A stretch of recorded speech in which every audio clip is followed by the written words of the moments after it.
Students to our today's new video. और आज हम पढ़ने वाले हैं लैक ओपेरॉन के बारे में। लैक ओपेरॉन हम पढ़ने वाले हैं ई कोलाई के अंदर यानी प्रोकैरियोटिक सेल के अंदर लैक्टोस ओपेरॉन का पाथवे कैसा प्ले होता है, कैसा ये पूरा प्रोसेस होता है और कैसे इसके अंदर अलग अलग जीन्स इन्वॉल्व होते हैं जिसके एक्सप्रेशन पे लैक्टोज ग्लूकोज में कन्वर्ट होता है। और इसका एक्टिवेशन भी देखेंगे और इसका रिप्रेशन भी देखेंगे स्टूडेंट। तो चलो स्टार्ट करते हैं हमारा लैक ओपेरॉन। तो स्टूडेंट्स, लैक ओपेरॉन स्टार्ट करने से पहले हम इसका मतलब समझ लेते हैं। तो स्टूडेंट, ये एक कैटाबोलाइट एक्सप्रेशन है। क्या है स्टूडेंट? ये एक कैटाबोलिक पाथवे है, यानी यहाँ पर ब्रेक हो रहा है लैक्टोज का। तो यहाँ पर इसके नाम में ही है लैक, यानी सी से हमें समझना है कि यहाँ पर इसका कैटाबोलिज्म हो रहा है, ब्रेकेज ऑफ लैक्टोज हो रहा है।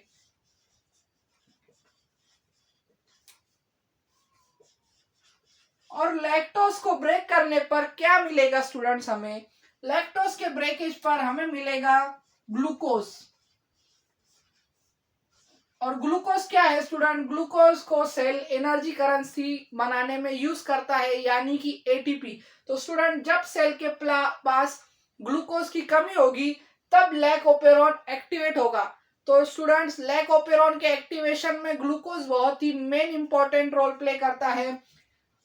एक्टिवेशन कब होगा? जब ग्लूकोज सेल के अंदर बहुत ही कम मात्रा में होगा, यानी डिक्रीज रेंज में होगा। और इसका इनएक्टिवेशन कब होगा? जब ग्लूकोज एक सैचुरेशन मात्रा में होगा सेल के अंदर या अच्छी खासी क्वांटिटी में होगा, तब लैक ओपेरॉन का इनएक्टिवेशन होगा। और लैक ओपेरॉन की प्रमोट ऑपरेटर साइट पर जाकर हमारा रिप्रेसर मॉलिक्यूल बाइंड हो जाएगा और लैक ओपेरॉन के जो आगे के स्ट्रक्चरल जीन्स है वो एक्सप्रेस नहीं होंगे। तो स्टूडेंट, ये हमने देख लिया इसका एक्टिवेशन और इनएक्टिवेशन। तो चलो अभी, तो स्टूडेंट, कैप साइट क्या है? कैप साइट एक्टिवेट होती है एडिनिल साइक्लेज की मदद से। और एडिनिल साइक्लेज की मदद से कैप साइट आगे आरएनए पॉलीमरेज को जाने में मदद करती है। यहाँ पर पी साइट है, ऑपरेटर साइट है, और ये है स्ट्रक्चरल जीन्स। तो हर स्ट्रक्चरल जीन का एक फंक्शन है student, lac Z Y A. Lac Z को कहा जाता है beta galactosidase, beta galactosidase. Lac Y को कहा जाता है परमीएज, और लैक ए को ट्रांस एसिटलेज।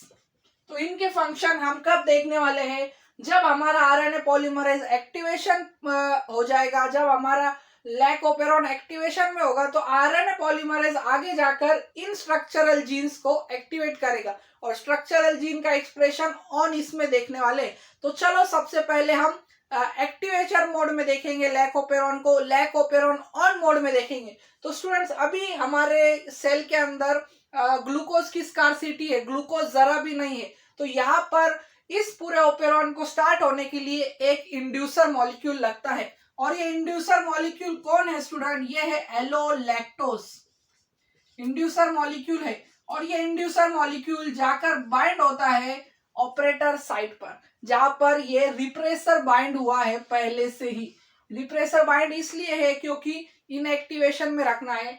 तो यहाँ पर जो हमारा एलोलैक्टोज है स्टूडेंट, वो एक इंड्यूसर मॉलिक्यूल है। तो एलोलैक्टोज जाएगा और ये रिप्रेसर पर बाइंड हो जाएगा। और रिप्रेसर पर बाइंड होने पर हमारी ऑपरेटर साइट एक्टिवेट हो जाएगी, क्योंकि एलोलैक्टोज एक इंड्यूसर है। और induction of lac operon start होगा, यानी लैक ओपेरॉन आगे बढ़ना स्टार्ट होगा। तो स्टूडेंट, हमारा आरएनए पॉलीमरेज आगे जाएगा और ये स्ट्रक्चरल जीन का एक्सप्रेशन होगा। तो स्टूडेंट, हर जीन का एक इंपॉर्टेंट फंक्शन है। तो हमें लैक्टोज ओपेरॉन के अंदर लैक्टोज तो चाहिए होगा। तो जैसे ही स्ट्रक्चरल जीन एक्सप्रेस होंगे तो हर एक का एक फंक्शन है स्टूडेंट। तो सबसे पहला फंक्शन है परमीएज का, जो क्या करेगा स्टूडेंट? परमीएज हमारे लैक्टोज को सेल के अंदर लेकर आएगा, bring lactose in the cell. ये सेल को लैक्टोज को सेल के अंदर लेकर आएगा। और बीटा गैलेक्टोसिडेज यहाँ पर सबसे इंपॉर्टेंट रोल प्ले करता है। बीटा गैलेक्टोसिडेज क्या करता है? ये लैक्टोज को क्लीव करने में मदद करता है। क्या करने में मदद करता है? क्लीव करने, यानी लैक्टोज को ब्रेक कर यहाँ पर बीटा गैलेक्टोसाइडेज इन्वॉल्व है स्टूडेंट। लैक्टोज को क्लीव कर कर ग्लूकोज बनाने में मदद करता है। और यही एक इम्पोर्टेंट स्ट्रक्चरल जीन है जो है हमारा लैक जेड जीन। और लैक ए एक ट्रांसएसिटिलेज जीन है, यानी कोई भी टॉक्सिन अगर सेक्रेट हुआ या उसे बाहर फेंकने का काम करता है, बाहर एक्सक्रीट करने का काम करता है। तो ये ऑन कंडीशन में होगा, हमारा इंड्यूसर बाइंड हुआ, यानी इंड्यूसर आपको ध्यान में रखना है एलोलैक्टोज एक इंड्यूसर मॉलिक्यूल है। और इसी के बाइंड होने पर ऑपरेटर पर हमारा आरएनए पॉलीमरेज आगे जाकर इन स्ट्रक्चरल जीन को एक्सप्रेस करेगा और यहाँ पर परमिएज लैक्टोज को सेल के अंदर लाएगा और फिर बीटा गैलेक्टोसिडेज उस लैक्टोज को ब्रेक कर कर ग्लूकोज के मॉलिक्यूल बनाएगा। तो स्टूडेंट ये था ऑन कंडीशन में। अभी ऑफ कैसा होगा हमारा वो लैकोपेरॉन, वो अभी हम देखने वाले हैं। अभी ग्लूकोज तो सेल के अंदर बहुत सारा सीक्रेट हो गया क्योंकि लैकोपेरॉन एक्टिवेट था और सेल के लिए एक प्रॉपर सैचुरेशन लेवल में यानी प्रॉपर मात्रा में ग्लूकोज सेल के पास है। तो स्टूडेंट अभी लैकोपेरॉन को बंद करने का टाइम आ चुका है और आप सब ने हम स्टार्टिंग में देखा था कि ग्लूकोज ज्यादा होगा सेल के अंदर तो लैकोपेरॉन का शटडाउन होगा। तो स्टूडेंट ग्लूकोज सेल के अंदर इंक्रीज है, ज्यादा है, तो यहाँ पर एडेनिल साइक्लेज नहीं बनेगा, ये नई सिंथेज होगा, ये इनएक्टिव हो जाएगा, एडेनिल साइक्लेज इनएक्टिव होगा। तो कैप साइड भी इनएक्टिव रहेगी, कैप साइड भी इनएक्टिव रहेगी और कैप साइड इनएक्टिव रहेगी स्टूडेंट्स। तो हमारा रिप्रेसर मॉलिक्यूल क्या करेगा, रिप्रेसर मॉलिक्यूल जाकर, ये है हमारा रिप्रेसर मॉलिक्यूल स्टूडेंट। तो रिप्रेसर मॉलिक्यूल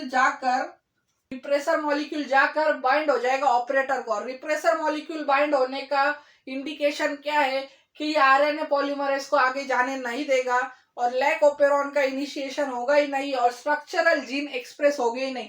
और यहाँ पर टोटली से हमारा लैकोपेरॉन ऑफ कंडीशन में बना रहेगा। और ये ऑफ कंडीशन में कब तक बना रहेगा, जब तक सेल के पास ग्लूकोज है। और जैसे ही ग्लूकोज की मात्रा कम होती है एलोलैक्टोज जाकर वापस से रिप्रेसर पर बाइंड होगा एक इंड्यूसर मॉलिक्यूल बनकर और फिर से स्ट्रक्चरल जीन से एक्सप्रेस होंगे, परमिएज लैक्टोज को अंदर लाएगा, बीटा गैलेक्टोसिडेज लैक्टोज के ब्रेकडाउन करेगा यानी उसको ग्लूकोज में कन्वर्ट करेगा और सेल के लिए ग्लूकोज का मॉलिक्यूल बनाएगा। तो स्टूडेंट्स ये था हमारा लैकोपेरॉन जिसके अंदर हमने देखा अलग अलग जीन का फंक्शन, ZYA का, प्रमोटर क्या करता है, ऑपरेटर क्या करता है, कैप साइट का क्या है। स्टूडेंट मुझे उम्मीद है कि आपका कंसेप्ट लैकोपेरॉन के बारे में क्लियर हो चुका होगा। तो ऐसी ही वीडियोस के लिए मेरे चैनल को लाइक करें, शेयर करें और सब्सक्राइब करना ना भूलें। Thank you for watching.